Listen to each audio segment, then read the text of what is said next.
Evening, everyone. Lots of things happening today, so I thought I would just quickly check in, see how everyone's doing, and also just share a bit of information about the alert level decisions that were announced this afternoon. But first, I thought I would start with just an update on Afghanistan. You might have seen about 10 o'clock this morning, I had a press conference with the Chief of the Defence Force just to update on the mission that we had undertaken to try and get as many New Zealand citizens, permanent residents and visa holders who had been in Afghanistan out from Kabul airport. You would have seen overnight the devastating news that there had been an attack in Afghanistan that had targeted the airport. We didn't have any troops on the ground at the time, and nor did we have any of the people we were trying to evacuate from within the airport either. And that was because we moved deliberately to try and evacuate everyone, given the threat that we understood there was at that time. The Ministry of Foreign Affairs had also communicated with everyone that had registered with them to stay away from the airport. But very sadly, that does mean that we have undertaken as many missions as we could. We've had over 270 people who we've brought out. We had another roughly 100 who were on the last flights that Australia and New Zealand brought out. We haven't yet processed everyone from those flights, so I haven't got a final total of how many we managed to evacuate, but what we do know is that we weren't able to bring out everyone. That does mean Cabinet will make future decisions around what we do next to support those that we did want to evacuate but weren't able to in the time frame that we had available. So an incredibly tough situation, and just my huge thanks to the New Zealand Defence Force for the job they did, but also thoughts to the people in Afghanistan for the awful situation there at the moment, and for all those who have family there.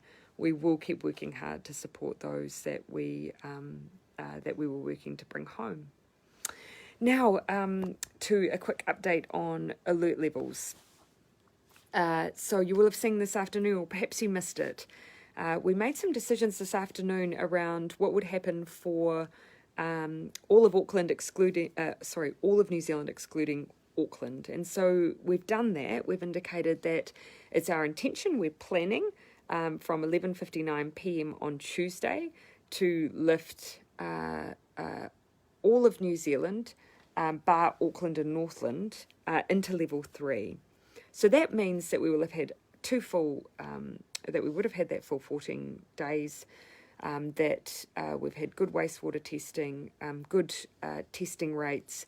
We'll have results back from those contacts who were in the South Island. The reason we want to just wait through to that Tuesday is because of all those things as well, though. We just want that extra reassurance that those final couple of days give us. Also, you will have seen we did have positive wastewater testing for COVID-19. We're able to test wastewater for detection of COVID, and it's been really helpful to us. It's helped us narrow whether or not we have outbreaks in other parts of the country, and we did get a positive result for Christchurch. We believe that that's come from the positive cases we have in managed isolation down there, but we are undertaking some more testing. So that's one of the many reasons that we just want to hold for now and come out midnight Tuesday. So for all of the rest of the country, bar Auckland and Northland, just a reminder of what level 3 means. It means we're still keeping you in your bubbles, please. It means your contact, we still want you leaving masks when you leave the house. It means kids still don't go to school, but if essential workers need to use schools or early childhood facilities, then they can. And it also means no contactless interaction, so it means restaurants, cafes and so on remain closed, and it's all contactless deliveries and pickups and so on, so you can't have that face-to-face interaction. But I'll give a bit more detail on Monday before we move, just as a reminder to everyone about what alert level 3 means. You're also not able to undertake interregional travel, so for anyone who's worried that we might have travel moving between level 4 and level 3 areas, across the board, there's not meant to be interregional travel. So what does it mean for Auckland and Northland? And why is Northland are we keeping it level 4 just for now? So let me respond to that first. The reason that we've done that for Northland is we have recently had a positive cases in Warkworth, and we have some work sites there that are involved in those cases that we're just worried are one in particular is a bit larger in nature and might draw people from other parts of the region.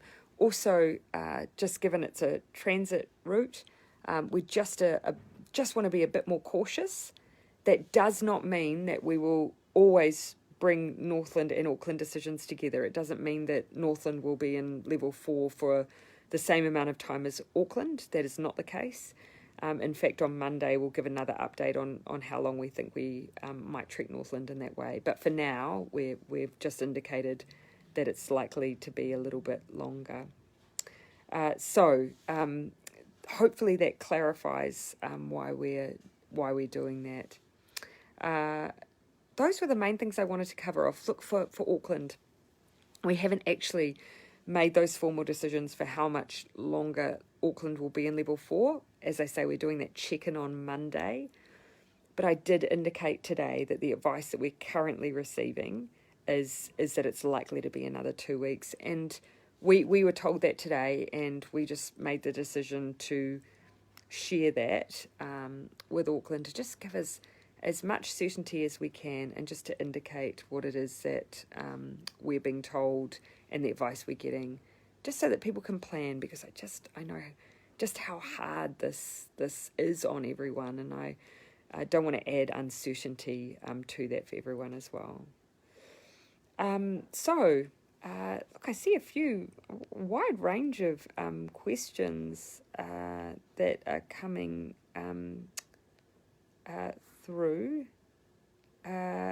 Sorry, I say wide range because someone just asked me about Samoa's election. So sure, I'll respond to that. You might have seen a couple of comments coming from the former Prime Minister about New Zealand's involvement in the election. I've just reiterated we, of course, had no involvement. It was all democracy, and we only made comment after declarations were made by the courts in Samoa. So we're really careful on those things because we need to respect other people's democracies. Dean, you've said wastewater in Christchurch doesn't have much to do with the rest of the South Island, right? Well, Dean, that wasn't the only reason. So fair point to raise it with me, but when I went through all of the reasons today, that wasn't the only reason. We have, from memory, over 300 contacts in the South Island from these cases. And just, whenever we have a situation like this where we just want to be sure that full 2 weeks, that gives us a full what they call the transmission cycle. And that basically means if we're going to see the virus, we would see it, if it is there, we would see it in that 2 week period. So that's the reason that all of the officials said the advice was just give it that little bit of extra time. So hopefully, Nikita, that answers that for you. We might not have any cases in the south, and we hope that continues to be we hope that continues to be the case. But because we've got those contacts down there, what we didn't want is to move the South Island into a different level too early, have a case that's had a lot of contacts, have the risk of the fact that we've been at a lower alert level, and then have to go back into a level 4. We don't want that. So this is us just better safe than sorry, because Delta is, I can tell you, we are seeing it behave in ways that previous outbreaks just haven't. It makes it a lot harder.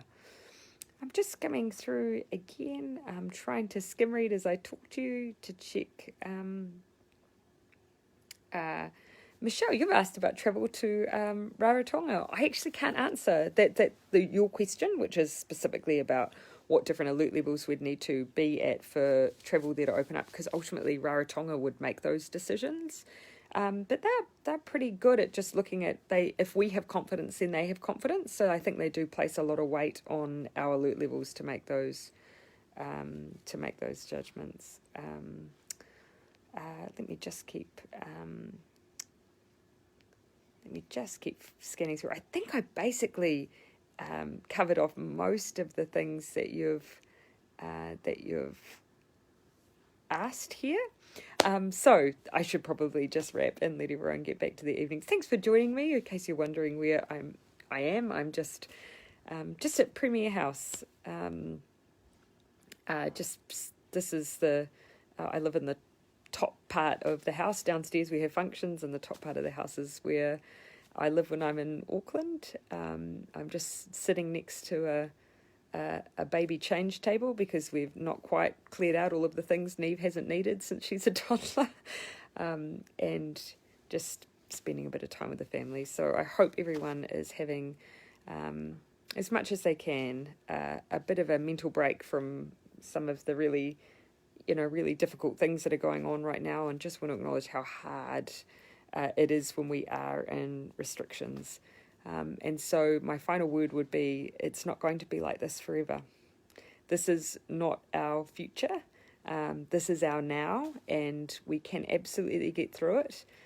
What we're doing is working, and it is making a difference. So hang in there, everyone, and thank you for looking after one another as we get through another COVID rough patch. So take care, everyone, and good night.